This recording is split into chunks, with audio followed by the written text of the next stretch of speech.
그런데 보기 힘드니까. 아, 이거 제가 말씀드릴게요. 제가 보고. 물으시면 될 거다. 예, 예. 그렇게. 제가 볼 수 있는 것만. 예.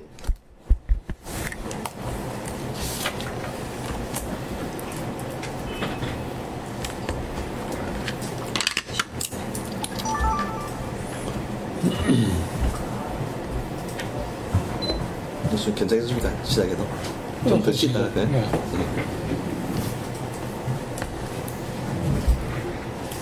이 물좀 더 있죠. 자, 노인성 발성 장애가 돼서 소리가 잘 안 나와요. 그래서 물을 수시로 먹는데 생수라도 좀. 본부장 물 한 그만 좀 부탁드립니다. 음료수는 있는데. 그냥 저 생수 먹는. 물을 좀 많이. 혹시 생수 있으면. 아, 이거 됐어요. 이거 요거 좀 드시면. 감사합니다.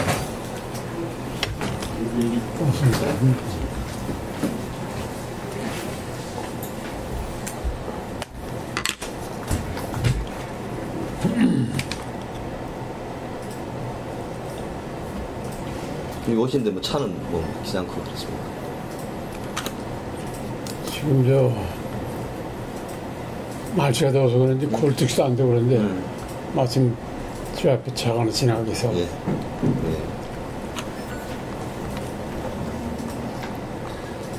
그럼 시작이 되겠습니까? 네. 예, 예. 우리 귀한 시간 내주셔서 감사합니다. 일단 먼저 구술의 어떤 정력 편의를 위해 가지고 네. 우리 말씀하신 구술자, 저희들은 면담자, 아산 정주행은 창업자 이런 식으로 이제 용어를 정리해가 진행하도록 하겠습니다. 먼저 우리 구술자 개인 생애에 대해서 이제 몇 가지 여쭤보도록 하겠습니다. 우리 구술자 유년 시절에 대해서 좀 말씀해 주시겠습니까? 생년월일과 고향, 가족 관계 이런 것들 좀. 그런 건 다 인물사전 보면 나올 텐데 제 생년은 1933년이요. 네. 전주에서 태어나서 대학에 들어갈 때까지 전주에서 자라고 6.25 전쟁도 전주에서 했고 유년시대라고 그러면 유년시대 개념을 잘 모르겠는데 국민학교는 6학년 때까지 일제시대 식민지교육을 받았어요. 전주에서 사범보수국민학교 다녔다가 6학년 때 해방이 됐어요. 중학교 때부터는 해방된 신생 대한민국에서 다녔고, 물론 정부 수립할 때까지 45년부터 48년까지 과도기는 군정치에서 다녔고 유년시대는 그런 겁니다. 가족 관계는 어떻게 되죠? 그 별로 얘기 없이 아는데. 그렇습니까? 무슨 나 범죄인으로서 신문을 받는 게 아닌데. 가족 관계 얘기 없이 않고. 우리 세대 사람들은 다 6.25 전쟁 때 너무 주변에 많은 가족 관계 희생했고 그래서 이 자리에서 그런 것까지 얘기 없잖아요. 알겠습니다. 혹시 군사 살아오시면서 나옵니다. 좌우명이나 가치관 같은 건 있어요? 좌우명, 가치관이나 좌우명 같은 게.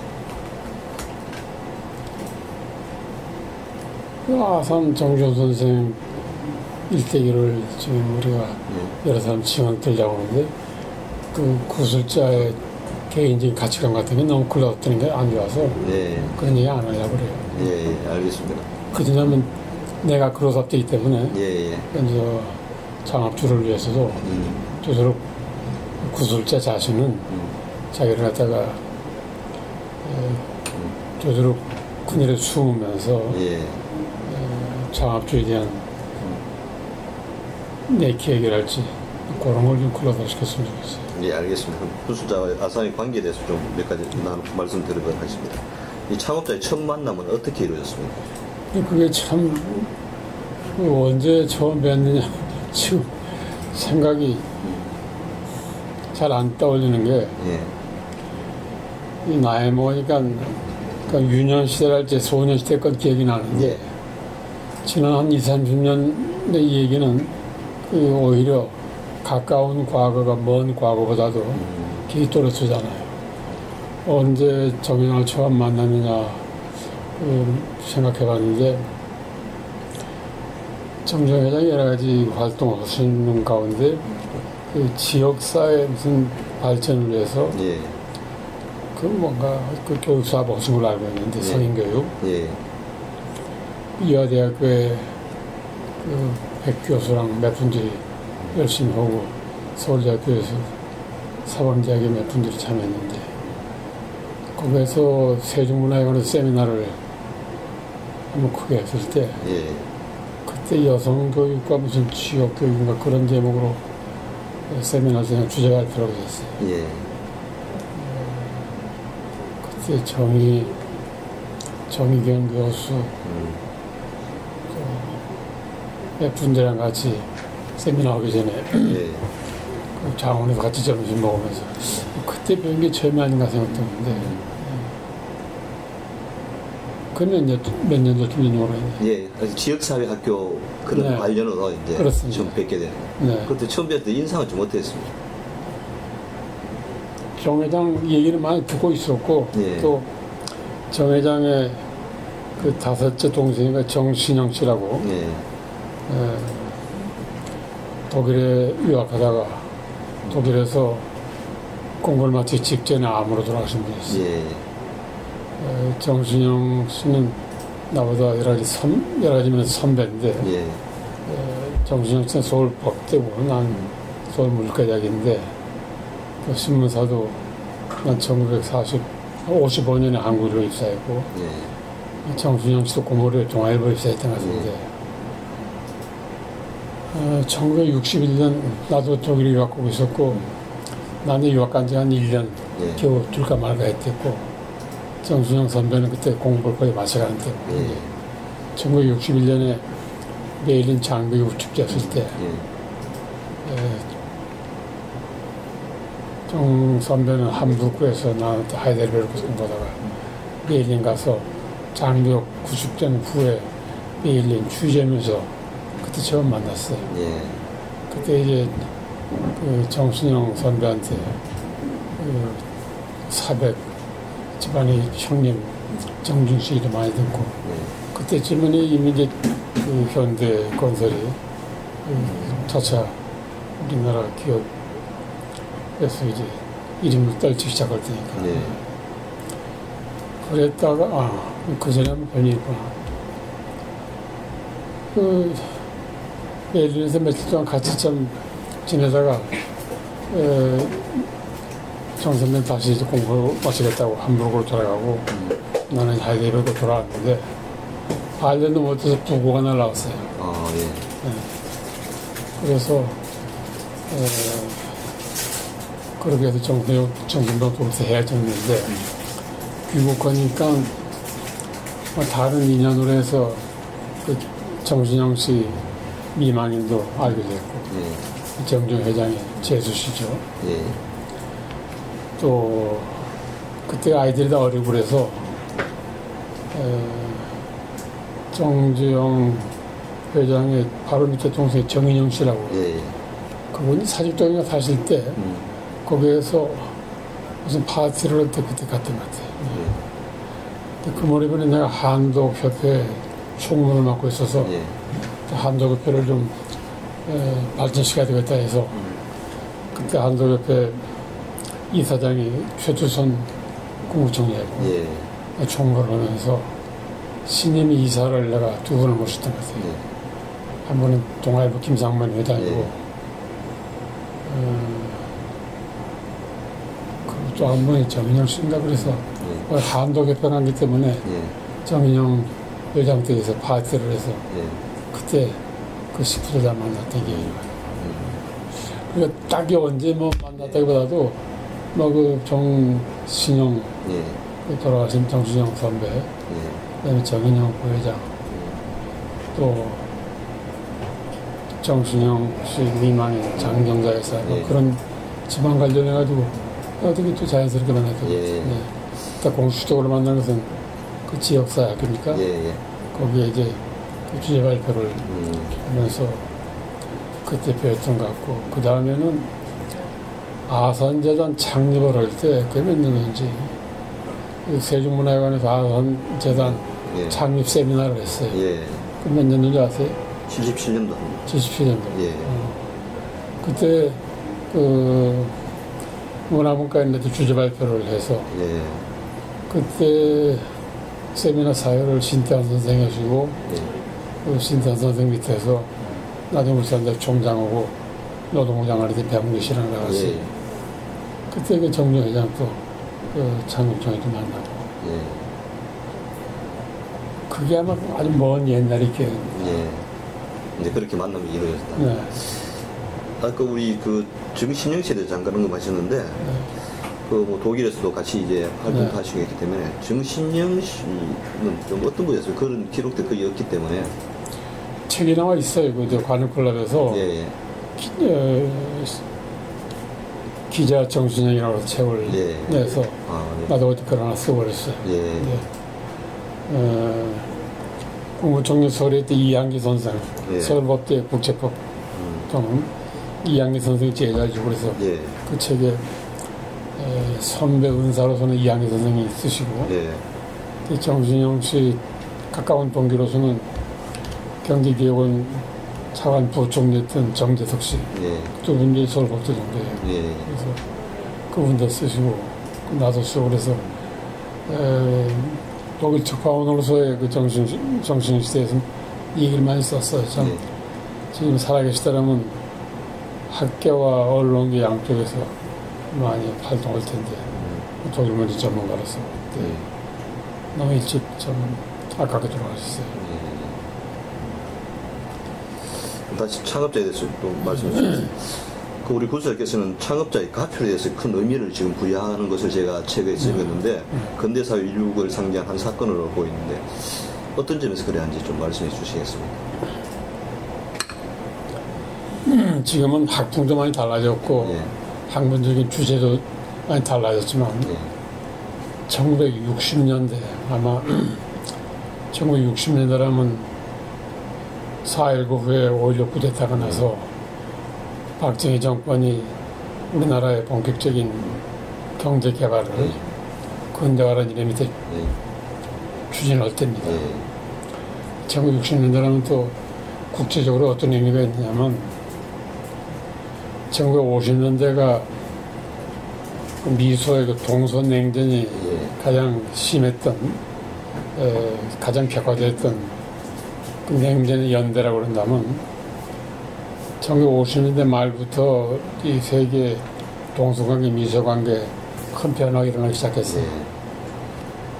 우선 소련에서는 1956년 소련 공산당 제2차 당대회에서 후르셰프가 스탈린 비판을 했던 것이 몇 년 동안 비밀에 담겨있다가 몇 년 전에 서서히 서방세계에 알려졌어요. 어떻게 알려졌냐면 그때까지 판매 금지되었던 그 소련의 반치제 작가 그 파스테르나크의 닥터 지바고가 서방세계에서 출판되고 영화화되고 그러면서 소련은 뭔가 크레므린 내부에 좀 달라진 게 있구나 뭐가 일어났을까 했다가 한참 후에야 1956년에 후르셰프의 스탈린 비판 얘기가 나거든요.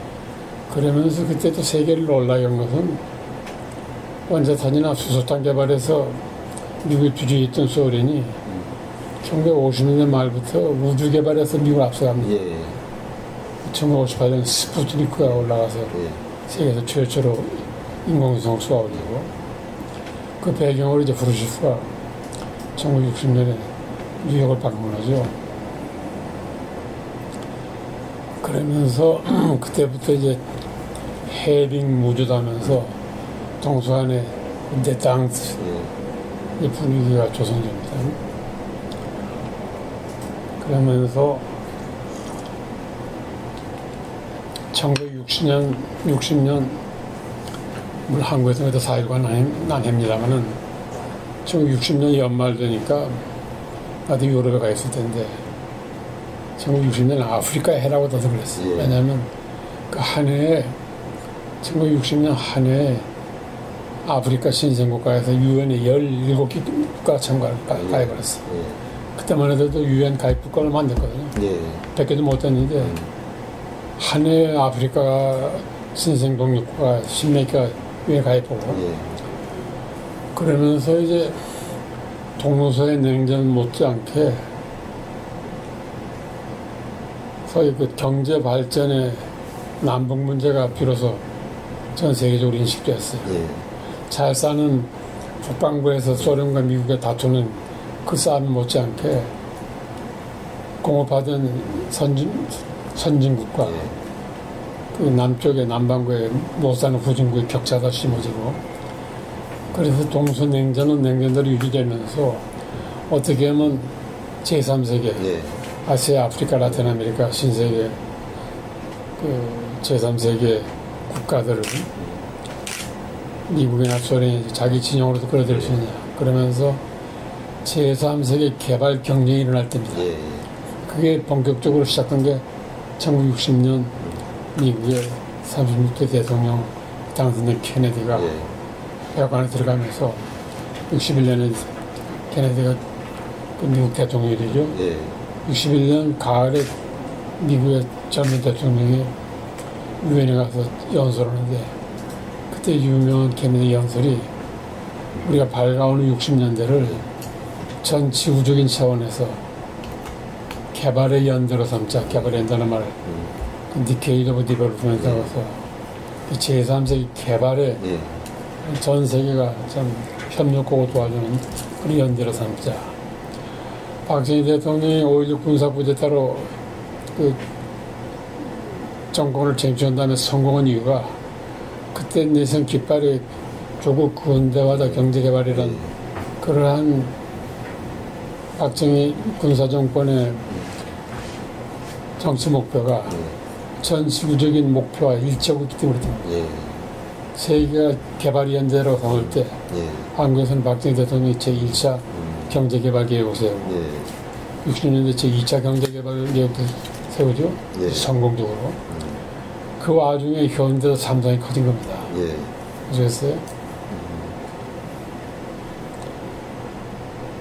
따라서 물론 이병철 씨의 삼성은 자유당 때부터 그 300재벌이라고 해서 제일 제당이다, 무슨 제일 모직이다, 그 상당히 이제 크게 성장했지만 현대는 거기 비하면 아직 그렇게 흔하진 않았지.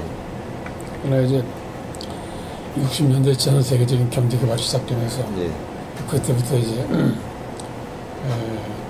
정 회장 뿐만 아니라 현대, 삼성, 그때 낙기, 금성 이런 이제 재벌들이 연결이 되죠.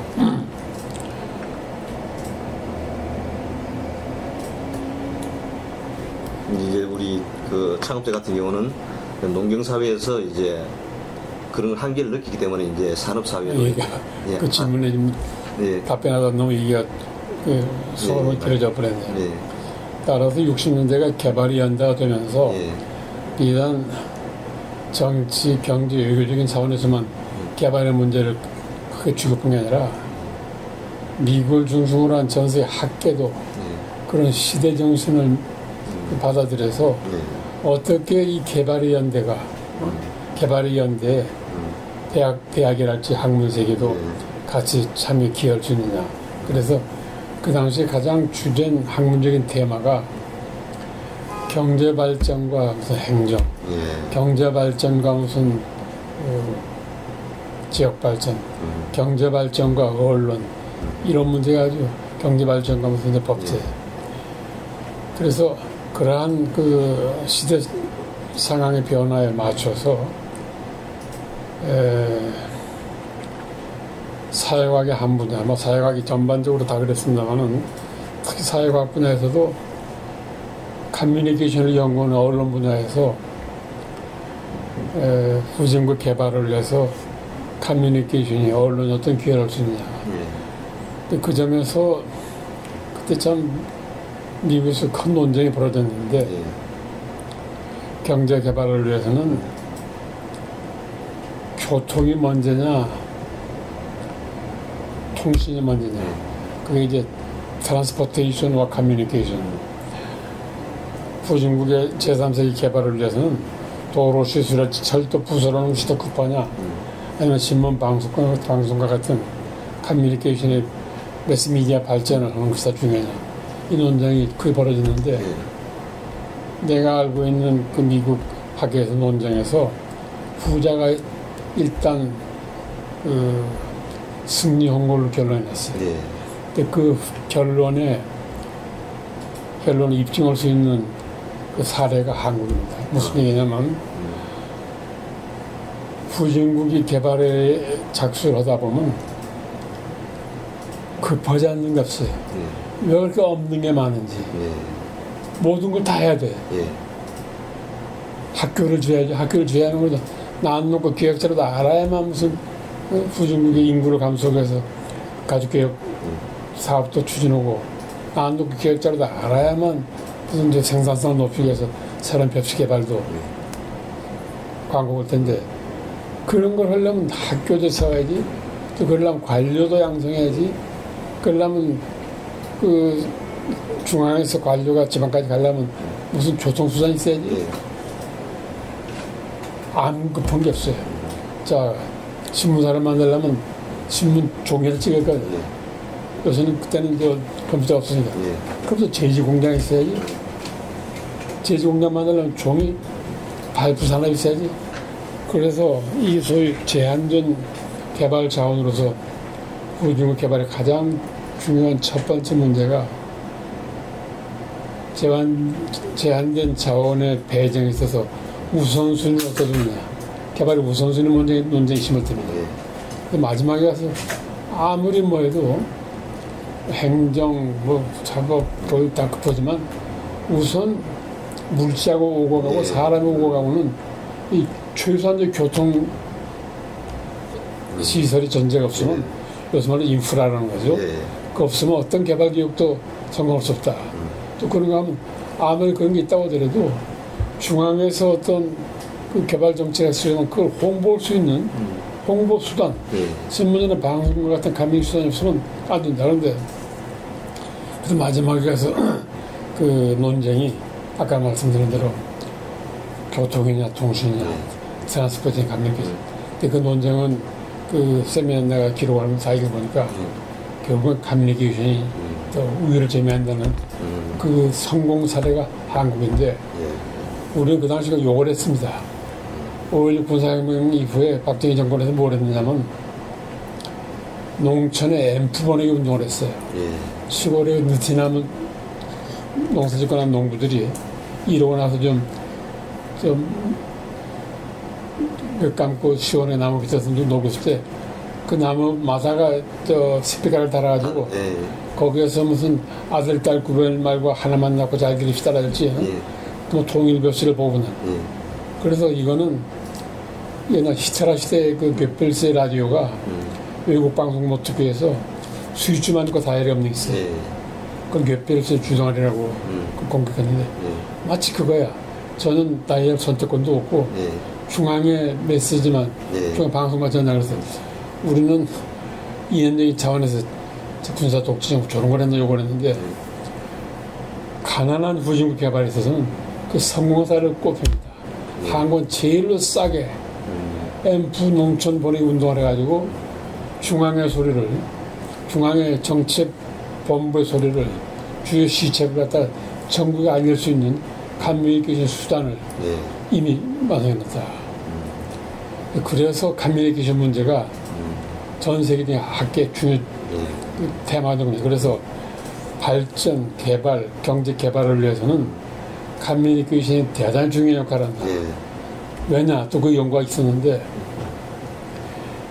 우리는 조선시대부터 사람 새끼는 남은 제주도로 보내고 말 새끼는 또 뭐 배화에서 한다고 우리나라 사람들이란 건, 한국의 교육열이라는 것은 오히려 불을 붙이는 게 아니라 너무 교육열이 높아서 냉수를 퍼부어서 교육열을 다 가라앉혀줄 텐데, 한국의 그 특수 사례고 대부분의 제3세계 나라는 아무리 학교를 지어주고 점수대 급수를 해줄 테니까 정년기 학동을 학교에 보내라 그러면 안 보내요.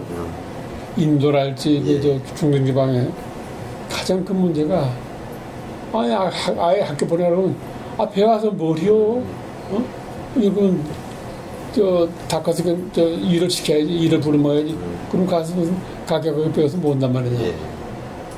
그리고 뭐 공장을 질 테니까 뭐 나오라 그러면 도대체 그래봤자 결국 밥 먹고 똥 싸는 건데 그래 일을 해서 그럼 무슨 소리냐 이런 식이야. 그래서 그 인구 개발 그 정치가들이 어떤 결론을 냈느냐면 모든 개발에 앞서서 어떤 의미에서는 조선시대나 통시대에 앞서서 제일 급한 게 사람들이 잘 살아야 되겠다 욕망이 있어야 한다. 예.